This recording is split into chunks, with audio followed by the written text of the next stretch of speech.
같이 기도드리겠습니다. 사랑과 은혜가 충만하시고 자비로우신 하나님 아버지 은혜에 감사를 드립니다. 사랑의 주님, 지난 한 주간의 삶도 코로나 바이러스로 인하여 매우 어려운 가운데에 하나님 아버지께서 모든 일에 함께 하시고 동행해 주시며 지켜주셔서 승리하는 삶 살게 하시고 거룩한 주일 하나님의 성전에 나와 예배드리게 하시니 감사와 찬양과 영광을 드립니다. 사랑의 주님, 지체된 모든 형제들의 삶이 성령으로 새롭게 되어 하나님을 따라 의와 진리의 거룩함으로 지으심을 받아 새 사람으로 살도록 인도하여 주셨건만 믿음이 연약하여 내 마음 내 뜻대로 살았음을 이 시간 고백합니다. 하나님 아버지 그 크신 사랑으로 용서하여 주옵소서. 사랑의 주님, 이제는 주님 안에서 빛의 자녀들처럼 행하는 믿음의 자녀 되게 하옵시며 겸손과 온유와 참음으로 사랑 가운데에서도 그리스도의 빛의 열매를 맺는 삶 살게 하옵시며 모든 착함과 의로움과 진실함으로 음양과 온갖 더러움과 탐욕을 버리고 오직 하나님 아버지의 은혜로 그리스도의 아름다운 향기를 내는 삶 살도록 인도하여 주옵소서. 사랑의 주님, 모든 성도님들이 이제는 성령으로 충만하여 질그릇 속에 연약한 존재임에도 우리 안에 예수 그리스도의 구배를 품고 거룩한 하나님 아버지의 자녀로 변화되어 신분과 가치가 달라져 답답한 일을 당하여도 낙심하지 아니하며 거꾸로 엎드림을 당하여도 망하지 아니하도록 하나님 아버지께서 주신 질그릇 속의 구배의 능력으로 승리하는 삶 살도록 인도하여 주옵소서. 사랑의 주님, 모든 교회를 위하여 기도드립니다. 언제나 꿈과 비전이 살아있는 모든 교회를 이제껏 지켜주시고 사랑으로 인도해 주신 하나님 은혜에 감사를 드립니다. 코로나 바이러스에 인하여 예배와 기도를 잊고 또한 주님을 잊고 살아간 성도님들 하나님 이제 하나님 성전에 나와 함께 모여 예배 드리게 하옵소서. 믿음이 연약한 하나님의 자녀 실족하지 않게 하옵소서. 모든 성도님들이 그 옛날 어느 평범한 주일날처럼 함께 모여 기도하며 예배 드리게 인도하여 주옵소서. 그리스도의 향기를 내는 교회 되게 하옵시며 오직 교회가 평안하여 든든히 서게 하옵시며 항상 사랑의 은혜가 행복의 필요가 채워지는 교회 되게 인도하여 주옵소서.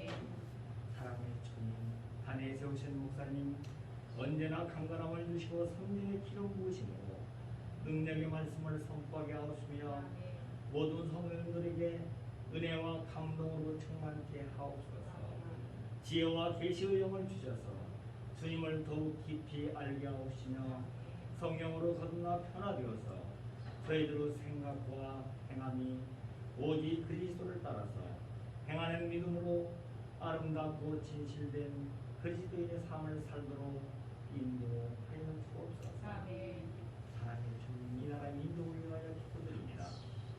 코로나 바이러스로 인하여 모든 국민이 매우 고통받고 있으며 경제적으로 매우 또한 어렵습니다.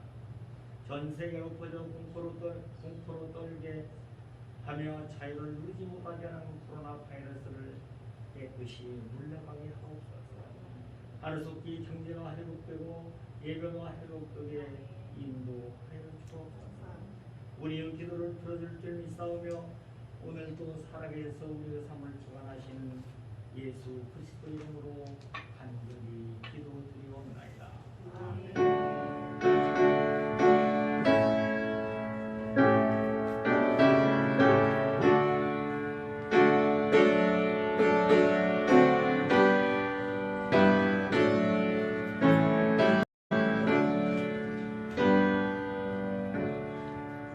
오늘 우리에게 주시는 하나님의 말씀입니다. 신약성경의 에베소서 4장 13절에서부터 15절까지 말씀, 신약성경 313페이지, 신약성경 313페이지, 에베소서 4장 13절에서부터 15절까지 말씀입니다.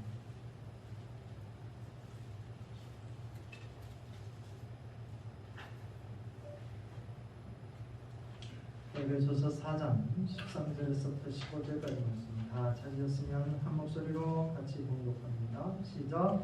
우리가 다 하나님의 아들을 믿는 것과 남은 일에 하나가 되어 온전한 사랑을 이루어 그리스도의 장성한 분량이 충만한 데까지 이르리니 이는 우리가 이제부터 어린아이가 되지 아니하여 사람의 속임수와 간사한 유혹에 빠져 온갖 교훈의 풍조에 밀려 요동하지 않게 하려 함이라. 오직 사랑 안에서 참된 것을 하여 범사에 그에까지 자랄지라. 그는 머리니 곧 그리스도라. 아멘. 오늘 이 말씀이 저와 여러분들이 주시는 하나님의 귀하신 은혜의 말씀, 축복의 말씀 되시길 간절히 바랍니다. 잠시 기도하겠습니다. 사랑과 은혜가 충만하신 아버지 하나님, 은혜와 사랑을 감사합니다. 오늘도 주님 우리를 주의 몸된 제단에 불러주시고 이 시간 마음껏 주님을 찬미하고 예배할 수 있도록 은혜를 베풀어 주시니 감사를 드립니다. 우리의 삶 가운데 늘 주님이 우리의 삶의 중심이 되게 도와주옵시고 말씀이 우리의 삶의 지표가 되게 하시고 그래서 날마다 주의 뜻 가운데 살아갈 수 있는 거룩한 하나님의 백성들이 되게 하여 주옵소서. 이 시간에도 주님 말씀하시는 음성을 듣기를 원합니다. 주님의 음성을 들을 수 있는 귀가 열리게 도와주옵시고 말씀이 우리의 마음 안에 새겨지게 도와주시고 그 말씀 따라 날마다 순종하며 살아갈 수 있는 주의 백성들로 삼아 주옵소서.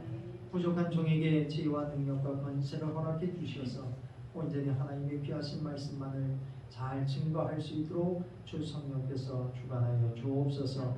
예수 그리스도의 이름으로 간절히 기도하옵나이다. 아멘. 옆 사람과 인사하겠습니다. 주 안에서 사랑합니다. 예, 앞뒤에 있는 분들하고 인사하겠습니다. 주 안에서 사랑합니다.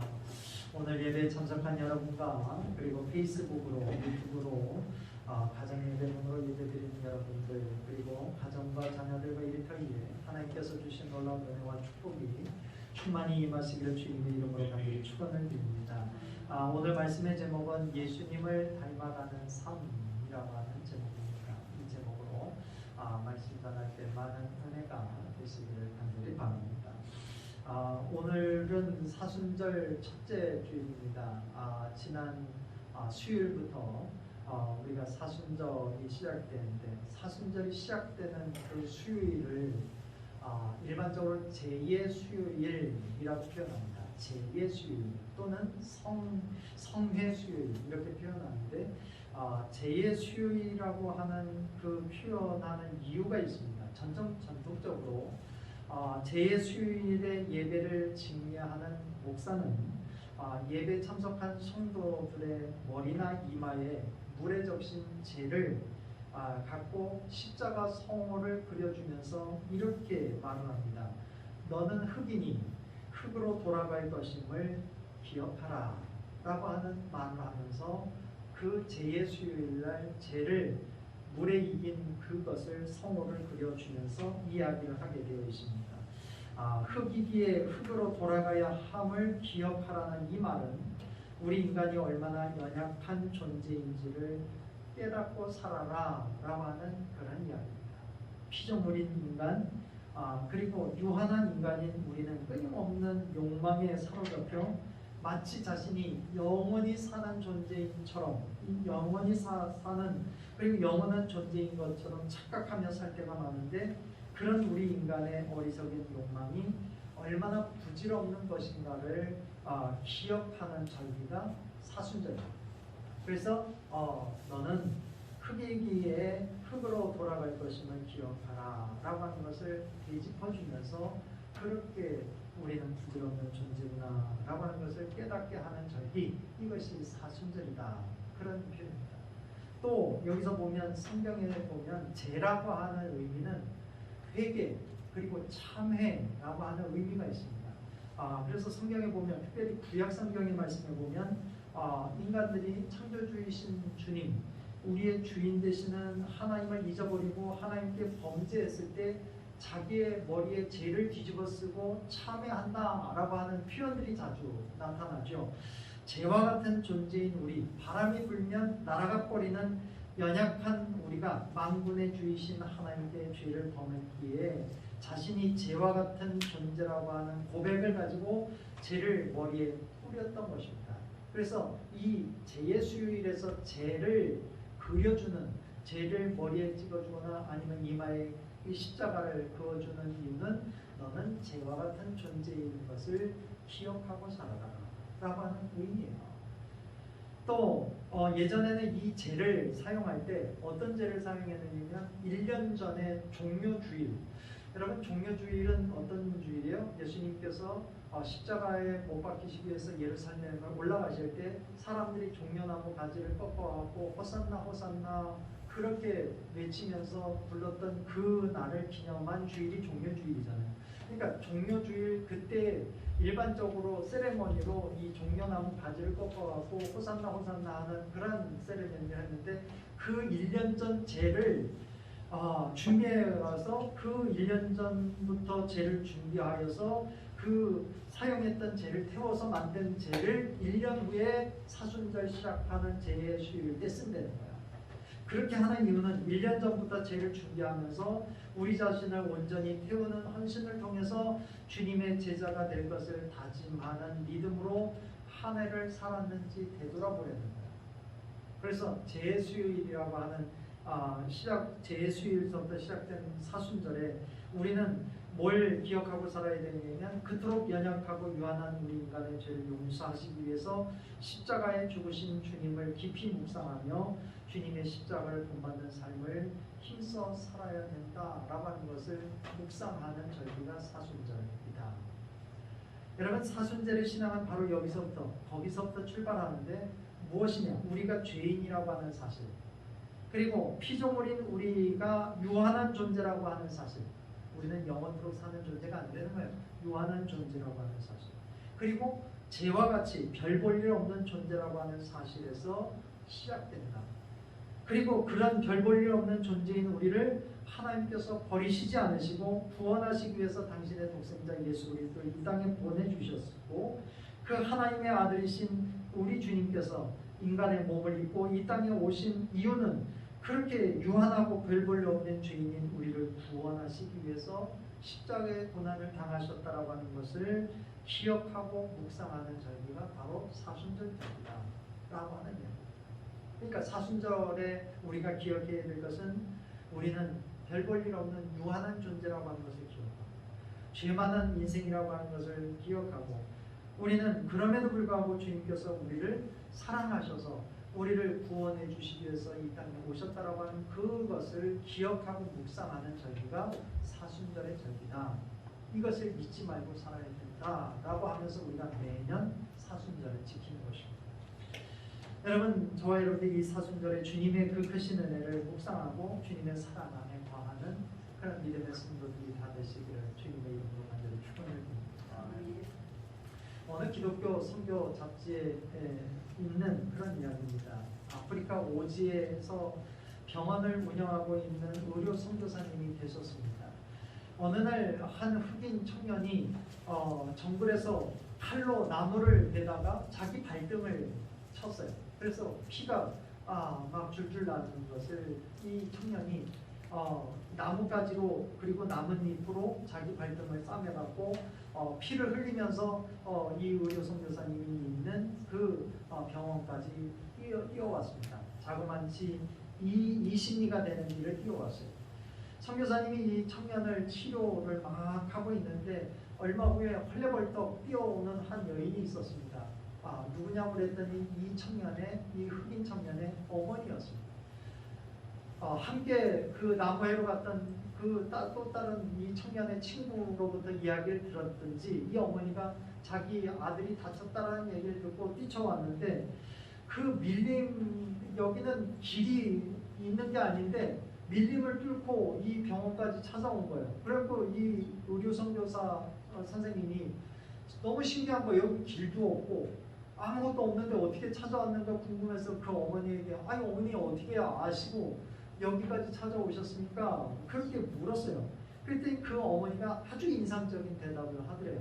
무슨 대답을 하느냐면 그 어머니가 대답하기를 아들의 핏자국을 보고 따라왔습니다. 그러더래요.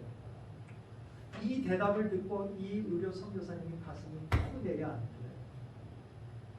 아주 큰 울림의 말이 되더래요. 자기 일평생 있을 수 없는 큰 울림의 말이 됐다는 거예요. 이 말이.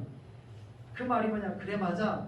십자가에서 피 흘리신 예수님의 핏자국을 보고 날마다 예수님을 따라 살아야지. 이게 진정한 신앙인이고 내가 가야 할 길이지 라고 하는 것을 다시 한번 깨닫고 일평생 내가 그렇게 살아야 되겠다라고 결심하는 계기가 되었다라고 하는 이야기가 실려져 있는 것을 보았습니다. 여러분, 우리가 예수님을 믿고 그리스도인으로 산다라고 하는 것은 뭐냐? 십자가에서 피 흘리신 예수님의 그 핏자국을 따라 사는 거예요. 예수님이 흘리신 그 핏자국을 따라서 그렇게 살아가는 거예요. 그 핏자국을 따라 살다 보면 자연스럽게 우리는 예수님을 닮아가는 사람이 될 수가 있습니다. 여러분, 그리스도인이라고 하면 좀 예수님을 닮은 사람이 되어야 되지 않겠어요? 조금이라도 좀 닮은 모양, 닮은 구석이 좀 있어야 되지 않겠어요? 그런 사람이 되려면 예수님의 십자가의 핏자국을 쫓아 살아가야 된다라고 하는 사실입니다. 우리 옛말에 이런 이야기가 있어요. 사랑하면 닮는다. 그렇죠? 사랑하는 사람을 보면 닮아가요. 그래서 사랑하는 만큼 사랑하는 만큼 사랑하는 사람의 행동과 말투와 행동 습관 등을 따라하기 때문에 조금씩 닮아간다는 거예요. 그래서 이렇게 조사해 보면 습관도 비슷해지고 말투도 비슷하고 행동 양식도 비슷해진다는 거예요. 이게 정말일까? 이게 그 과학적인 연구를 통해서 이게 증명이 됐어요.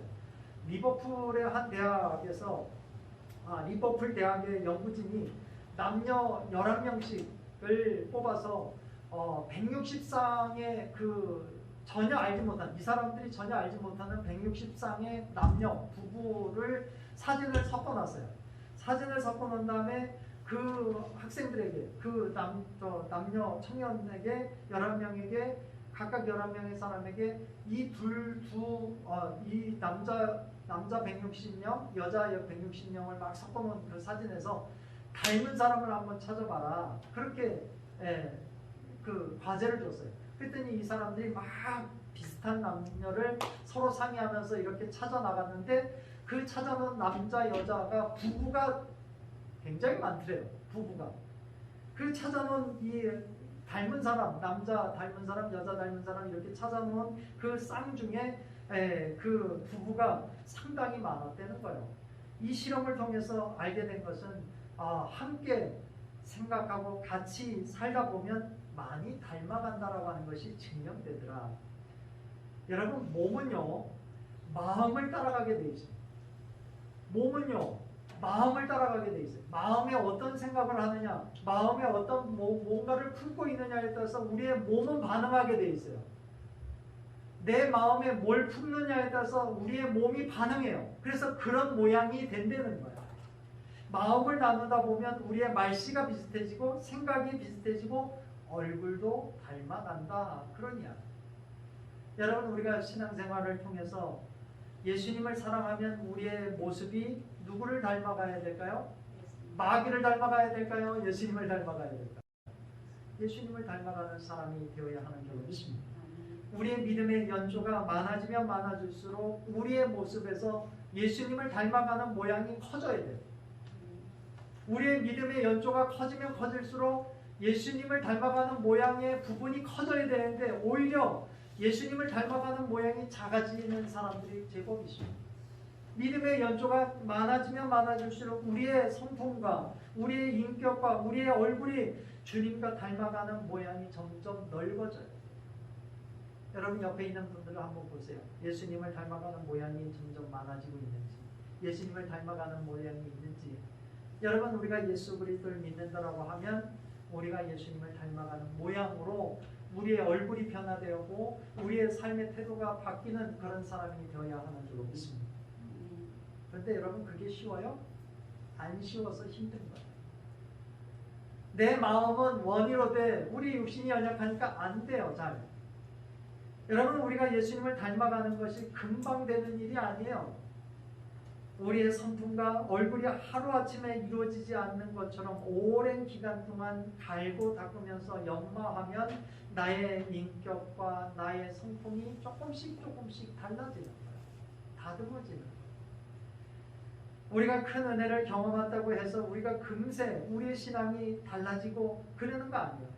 말씀 한마디를 깨닫다고 해갖고 그의 신앙의 인격이 갑자기 성숙해지는 게 아닙니다.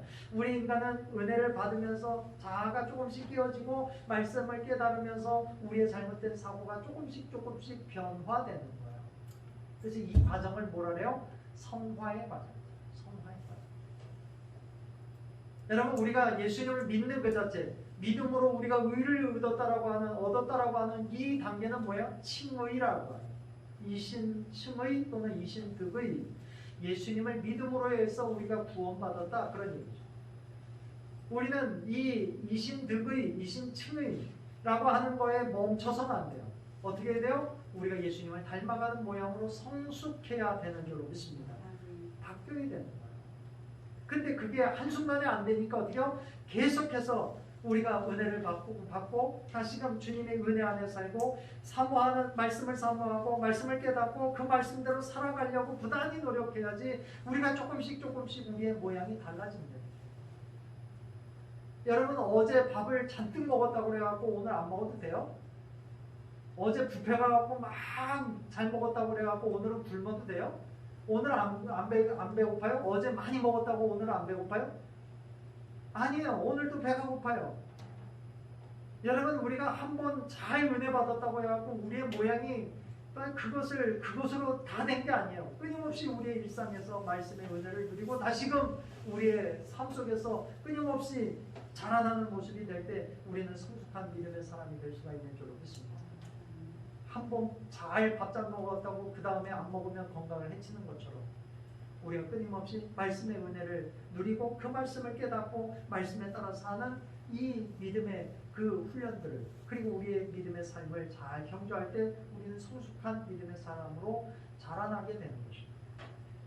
오늘 본문에도 보면 오직 사랑 안에서 참된 것을 하여 범사에 그에게까지 자랄지라 그는 머리니 곧 곧 그리스도시라 라고 말씀하고 있습니다. 여러분, 범사에 예수 그리스도에게까지 계속 자라나라고 사도 바울은 에베소 교인들에게 권면하고 있어요. 사실 위대한 사도 바울이라고 하면 위대한 전도자였고, 그리고 이 사람을 통해서 수많은 사람들이 예수께 돌아오는 역사가 일어났기 때문에 대단한 사람이라고 우리가 인정할 수밖에 없는 사람이 사도 바울이에요. 그런데 이 사도 바울이 한순간에 그런 신앙의 인격을 갖춘 그런 위대한 지도자가, 그리고 위대한 전도자가 된 게 아니에요. 여러분, 사도 바울이 그 변화된 시점이 언제예요? 이 사람이 그 대제사장에게 가서 예수를 믿는 사람을 잡아오겠다고 해갖고 공문을 써달라고 그러잖아요. 공문을 써달라고 그래갖고 그것을 들고 어디로 가요? 다메섹으로 예수 믿는 사람을 잡으러 가잖아요. 그때 하늘에서 소리가 들리죠. 빛을 봐요. 그래서 말 타고 가다가 말에서 떨어지고 눈이 멀죠. 그때 음성이 들리는데 사울아 사울아 왜 내가 나를 핍박하냐. 이 사울이 깜짝 놀라갖고 누구십니까? 그랬더니 핍박하는 예수다. 내가 핍박하는 예수다. 그 음성을 듣죠. 근데 눈이 멀었잖아요. 그래서 사람들의 손을 붙들려서 다메섹으로 갔더니 거기서 아나니아라고 하는 사람을 하나님께서 보내주셔서 그 사람의 안수기도를 통해서 그 사람의 눈이 띄어지죠. 그래서 이 사람이 예수님을 만나고 완전히 인생이 바뀌잖아요. 근데 이 사람이 예수님을 만나고 완전히 인생이 바뀌어갖고 그 다음부터 위대한 전도자가 된 게 아니에요. 갈라디아서 1장의 말씀에 보면 이런 말씀이 나와요. 다메섹에서 예수님을 만난 다음에 이 사도 바울이 어디로 가느냐면 아라비아라고 하는 곳에서 3년을 머물러요. 3년 동안 거기서 뭐 하는지 아세요? 거기서 하나님을 깊이 묵상하고 말씀을 묵상하고 영적인 경험을 해요. 영적인 체험을 해요. 그런 다음에 이 사람이 너무 뜨거운 거예요. 하나님이 주신 그 은혜가 너무 뜨거운 거예요. 그래서 주를 위해서 뭔가 하고 싶은 마음이 들끓는 거예요. 그래서 이 사람이 어떻게 해요? 그 다음에 한 일이 예루살렘으로 쫓아가요. 예루살렘으로 쫓아가고 사도들을 만나고 나 주의 일을 좀 하겠다라고 하는 이야기를 해요. 그랬더니 사도들이 만나줘요? 안 만나줘요? 안 만나줘요. 왜? 이놈은 얼마 전까지 뭐 한 사람이야? 예수를 핍박하고 예수를 믿는 사람을 잡아가두는 놈이었어요. 근데 예수의 지도자들이 모여있는 그곳에 가갖고 예루살렘 교회에 가갖고 예수의 사도들을 만나겠다라니 사도들이 두려워서 이 사람을 안 만나주는 거예요. 그랬을 때 그 중간에서 만나도록 해준 사람이 누구예요? 그 사람이 바나바예요. 바나바가 이 사람이 어떻게 변화되었고 예수님을 어떻게 만났고 그리고 그동안 3년 동안 어떻게 영적인 체험을 했고 그리고 이 사람이 얼마나 믿음 안에서 산 사람인지 이 사도들에게 중간에서 소개해주고 변호해줬던 사람이 바나바예요. 그래서 사도들이 이 사람을 만나죠. 그리고 사도들하고 거기서 교제한 다음에 이 사람이 다시 거기서 이제 사도를 만났으니까 내가 이제 주의 일을 해야지 그런 게 아니에요. 다시 다소라고 하는 고향으로 돌아가서 거기서 6년 동안 거기서 머물러 있어요. 거기서 더 말씀을 더 생각하고 거기서 영적인 교제를 해요. 그런 다음에 바나바가 안디옥 교회가 크게 부흥하고 있다라고 하는 이야기를 듣고 사도들이 바나바를 어디로 보내요? 안디옥으로 보내잖아요. 안디옥으로 보내갖고 거기서 주의 사역을 감당할 때 바나바가 어떻게 해요? 다소에 가갖고 사도 바울에게 이야기하길 나랑 같이 사역 같이 하자. 그래서 사도 바울을 데리고 와서 안디옥에서 같이 사역을 시작을 해요. 그래서 거기서부터 사역을 시작함으로 해서 이 사람이 거기서부터 교회 사역을 시작했고 전 세계를 누비는 복음의 전도자가 되었어요. 그래서 이 사람이 위대한 사도 바울이 된 거예요. 여러분 요약하면 사도 바울이 예수님을 만난 거가 언제인지 아세요? 10년 전이에요. 10년 전. 사역을 하기 10년 전에 만났어요. 예수님을 만나고 은혜 받은 거잖아요. 예수님을 직접 음성을 들었으니 얼마나 큰 은혜를 받은 거예요. 그렇다고 해갖고 금방 이 사람이 변화된 게 아니에요. 이 사람이 그렇게 하나님의 은혜를 누렸지만 바로 사역을 시작한 게 아니에요. 10년의 기간 동안 무명의 시간을 보내면서 하나님 안에서 성숙되어지는 과정이 필요했어요. 그 과정을 거친 다음에 하나님께서 이 사람을 사용하신 거예요. 위대한 사도. 여러분 하나님께서는 그냥 쓰시지 않으세요. 다듬어서 쓰시죠. 모세라고 하는 사람도 여러분 나이 40에 가장 혈기왕성할 때 글을 쓰시지 않고 몇 살에 쓰셨어요? 80이 되어서 글을 광야에서 살고 있는 이 모세를 들어서 40년을 쓰시잖아요. 출애굽 시켜갖고. 왜 그렇게 쓰셨어요? 혈기 충만한 모세를 쓰시는 게 아니라 다듬어지고 성숙해질 때까지 기다리셨다가 하나님께서 쓰시는 모양을 우리가 볼 수가 있어요. 여러분 우리도 마찬가지예요. 우리가 은혜 받았고 한 번 은혜 받았다고 금방 우리가 성숙한 그리스도인이 되는 게 아니에요. 성숙한 사람이 되는 게 아니에요. 말씀 한마디 깨달았다고 우리의 신앙의 인격이 완전히 거룩한 사람으로 되는 게 아니에요. 계속해서 우리가 말씀의 은혜 안에 있어야 돼요. 끊임없이 우리가 깨닫고 주님의 은혜 안에 머물고 하나님의 말씀을 읽고 묵상하고 말씀을 들으면서 깨우친 말씀대로 살려고 부단히 몸부림칠 때 우리가 조금씩 거룩한 사람이 될 수 있는 거예요. 그럴 때 우리는 예수님을 닮아가는 사람이 될 수 있는 거예요. 여러분 우리가 아이들을 키워서 알잖아요. 아이를 낳으면 이놈들이 낳자마자 막 걸어댕겨요. 엄마 밥 주세요 그러면서 자기가 밥을 퍼먹어요. 안 그렇잖아요. 이 아이들 클 때까지 스스로 밥을 먹고 스스로 똥오줌을 가리고 스스로 걷고 스스로 뭔가를 결정해서 살 때까지 돌봐줘야 되잖아요. 커야 되잖아요. 성숙되어야 되잖아요. 그래야지 살아 노릇을 하죠. 마찬가지요. 우리도 주님의 은혜 안에 머물면서 주님의 돌보심을 받으면서 주님의 말씀을 깨닫고 부단히 주님의 사랑의 사랑으로 거듭나기 위해서 부단히 몸부림칠 때 우리는 조금씩 믿음의 사람으로 이렇게 성장하며 살아가는 사람이 될 수 있는 거예요. 오늘 본 말씀 13절에 보면 우리가 다 하나님의 아들을 믿는 것과 아는 일에 하나가 되어 온전한 사람을 이루어 그리스도의 장성한 분량이 충만한 때까지 이르리니 라고 말씀하고 있어요. 이 말씀이 굉장히 중요한 말씀인데요. 여기에 보면 하나님의 아들을 믿는 것과 아는 일에 하나가 되어야 온전한 사람을 이룰 수 있다라고 하는 표현을 하고 있어요.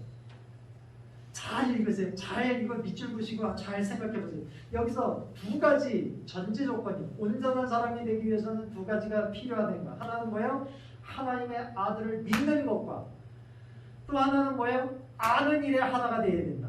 여러분 믿는 것과 아는 것과 동일한 거예요? 믿는 거와 아는 게 동일해요? 잘 모르시겠죠? 믿는 거와 아는 거는 달라요. 믿는 거와 아는 거는 다른 얘기예요. 믿는 거와 아는 것이 다르다라고 하는 걸 아주 쉽게 표현해 볼게요. 예를 들어서 부모가 아이에게 어디 나가기 전에 아이에게 당부를 했어요. 얘, 이 냄비 지금 불 켜놨으니까 절대 만지지 마라. 뜨겁다 얘야. 그렇게 얘기하고 갔어요.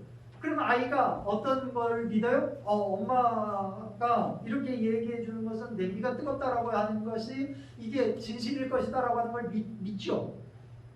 근데 이게 이 아이가 정말 뜨거울까? 그런 생각이 들어서 호기심에 그거를 냄비를 만져서 화들딱하고 그냥 손을 뗐어요. 처음에 엄마가 얘기할 때 이 냄비가 뜨겁다라고 하는 이야기를 들었을 때 엄마가 얘기한 거니까 믿을 만한 얘기니까 믿었어요.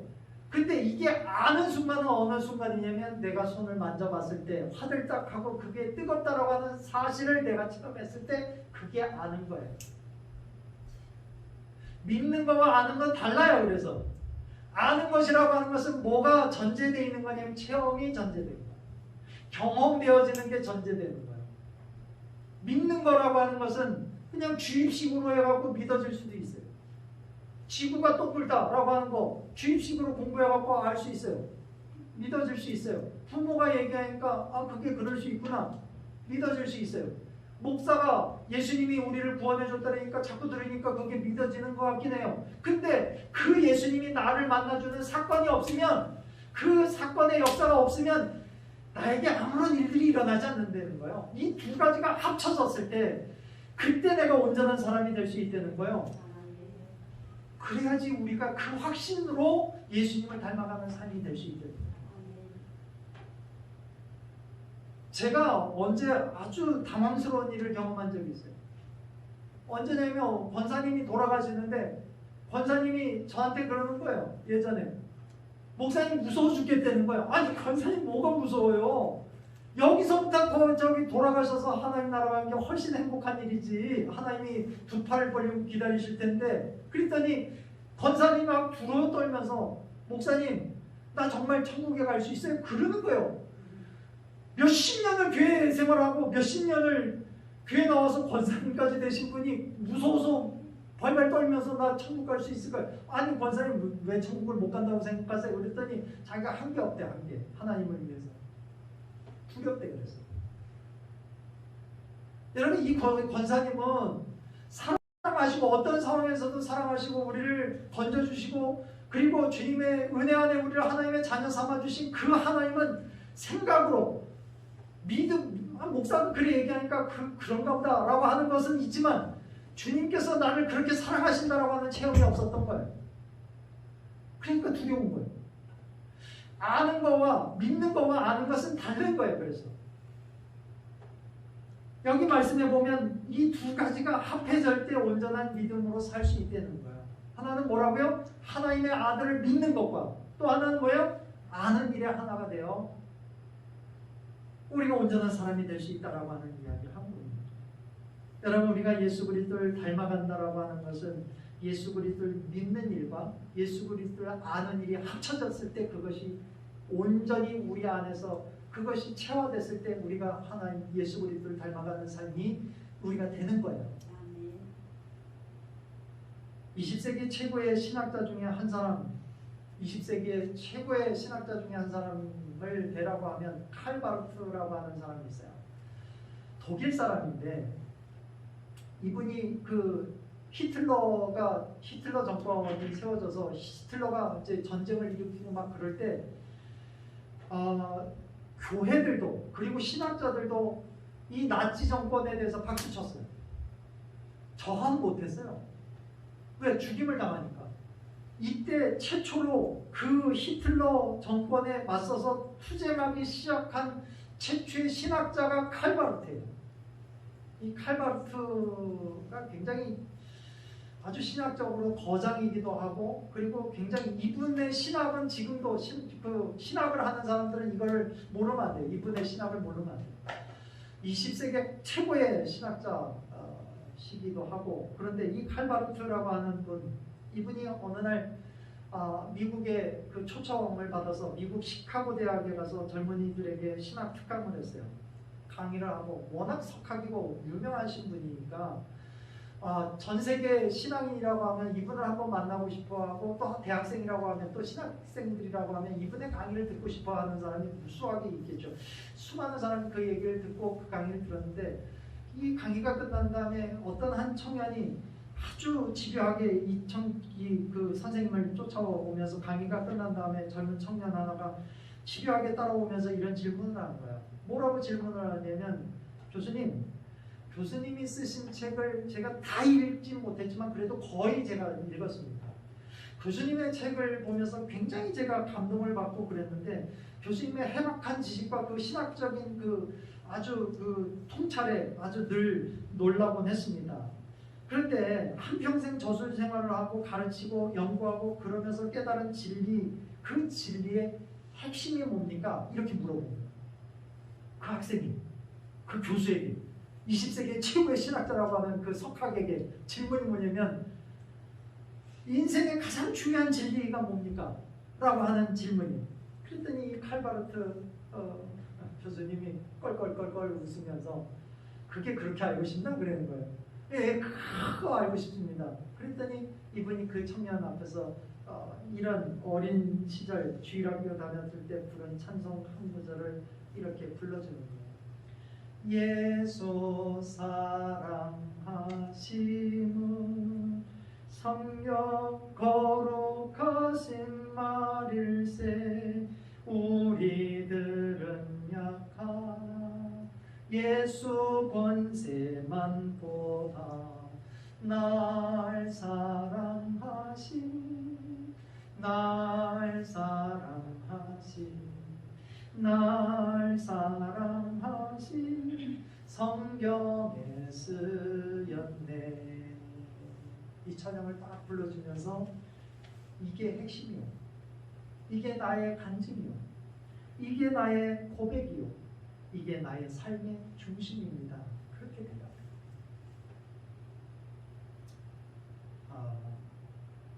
여러분, 많은 복잡한 문제가 있지만 예수께서 나를 사랑하신다는 이 한 가지만 똑바로 알고 믿으면, 그 믿음이 우리의 삶의 중심이 되고, 그 믿음이 우리 인생의 가장 중요한 기초가 되며, 이 믿음이 분명히 고백되어지고, 이 믿음의 고백 가운데 살아갈 때 우리는 믿음 안에 사는 근본이 되는, 기초가 되는, 예수님이 날 사랑하시고, 부족하고 연약한 나를 사랑하시고, 우리들은 약하지만 예수 권세가 많기 때문에 나를 사랑하시고, 그 모든 것을 나는 믿습니다. 그런 고백이잖아요. 여러분, 저와 여러분이 이런 고백을 드리기를 간절히 소망합니다. 근데 이 고백 위에 또 하나가 필요해요. 이 고백 위에 뭐가 필요해요? 아는 것이 필요해요. 아는 것. 아까도 얘기했듯이 아는 것은 뭐예요? 체험과 경험이에요. 이 아는 것이, 이 칼바르트라고 하는 이 석학이 이런 고백을 할 수 있었다라고 하는 것은 그냥 믿음으로 말로만 한 게 아니에요. 그의 삶의 고백이 담겨져 있지. 그러니까 히틀러라고 하는 그 어마무시한 그 사람이 죽임을 당할 수도 있는 상황에서 투쟁하겠다고, 하나님의 가르침은 그게 아니라고 당당하게 얘기할 수 있었던 거 아니에요? 그 고백이 있어야 돼요. 여러분, 믿음이라고 하는 건 그냥 지식이 아니에요. 경험되어질 때, 예수님이 우리의 구주가 되어주신다라고 하는 확신이 있을 때, 그게 우리 안에 있을 때 온전한 사람이 될 수 있는, 그게 있을 때 우리는 예수를 닮아가는 사람이 될 수 있는. 미국의 유명한 복음 전도자인 무디라고 하는 분이 있어요. 이분은 좀 공부를 많이 하지 않은 분이에요. 그럼에도 불구하고 이분의 설교를 들어보면, 못 들어봤지만 저는 그 당시에 무수한 사람들이 이 사람의 설교에 감동받고, 무수한 사람들이 은혜를 받고 그랬어요. 그런데 어법은 다 틀려, 문법적으로 다 틀려. 그런데 이분의 설교가 파워풀한 말씀이에요. 수많은 사람들이 이분의 설교를 듣고 삶이 변화되고, 예수님을 따라 살겠다고, 예수님을 닮아가는 사람이 되겠다고 결심하는 사람이 수없이 많이 일어나는 거예요. 어떻게 그런 일이 일어났을까? 한 성도가 이래 보니까 그 무디 목사님의 성경책을 우연히 보게 됐다는 거예요. 우연히 무디 목사님의 성경책을 이렇게 봤는데 여기에 희한한 것이 써 있더라는 거예요. 그 성도가 보니까 뭐가 써 있느냐면 수없이 성경에 거기에 빨간 줄로 밑줄이 거 있고 한쪽에는 T가 써 있고 한쪽에는 P가 써 있더라는 거예요. 그리고 성도가 너무 궁금해서 선생님 성경에 수없이 T가 써 있고 P가 써 있는데 이게 무슨 뜻입니까? 그렇게 물어봤대요. 그랬더니 이 무디 목사님이 빙글해 보시면서 T라고 하는 것은 try, 시도하다, 그리고 도전해다 이런 뜻이거든요. 그러니까 이 말씀이 읽어질 때 이게 내가 믿어지면 그걸 한번 시도해보겠다. 내가 이 말씀을 믿고 시도해보겠다 그런 뜻이에요. 그래서 T를 쓴대요. 그 다음에 그것을 내가 시도해본 다음에 그것이 이루어지고 증명이 되면 P는 프로프, 증명하다 그런 뜻이에요. 증명되었다라고 하는 것을 P로 기록을 했다는 거예요. 그래서 자기가 T로 시도해갖고 P로 결론 맺은 것이 무수하게 성경에 써있는 것입니다. 그렇게 대답하더래요.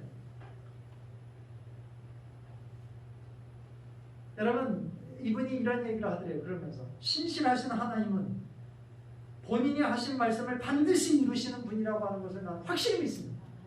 성령을 통해서 약속하신 그 말씀을 내가 믿고 시도해봤더니 하나님께서 그것을 다 반드시 이루어주신다라고 하는 것을 나는 경험했습니다. 경험된 것이 P입니다.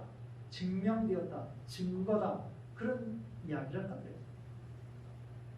여러분 예수님을 믿는다라고 하는 것은 머리로만 믿는 게 아니라 삶으로 경험되어질 때 확신이 되는 거예요. 여러분들의 믿음이 그냥 머리로만 이해되는 믿음이 아니라 삶으로 연결되어서 여러분들의 삶에 생생하게 하나님의 역사가 이루어지는 사람들 되기를 간절히 소망합니다. 그럴 때 하나님을 닮은 사람이 되고 예수님을 닮은 사람이 될 수 있고 우리가 어떤 상황에서도 우리의 믿음이 흔들리지 않는 사람이 될 수 있는 거예요. 이 두 가지가 합쳐졌어요. 하나는 뭐라고요? 하나님의 아들을 믿는 것과 또 하나는 뭐라고요?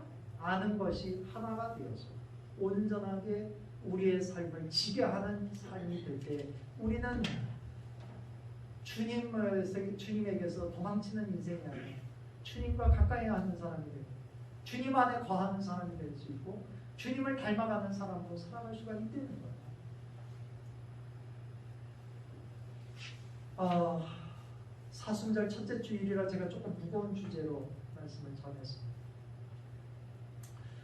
주님께서 오늘 우리에게 주님을 닮은 사람이 되기를 소망하시는 줄 믿습니다.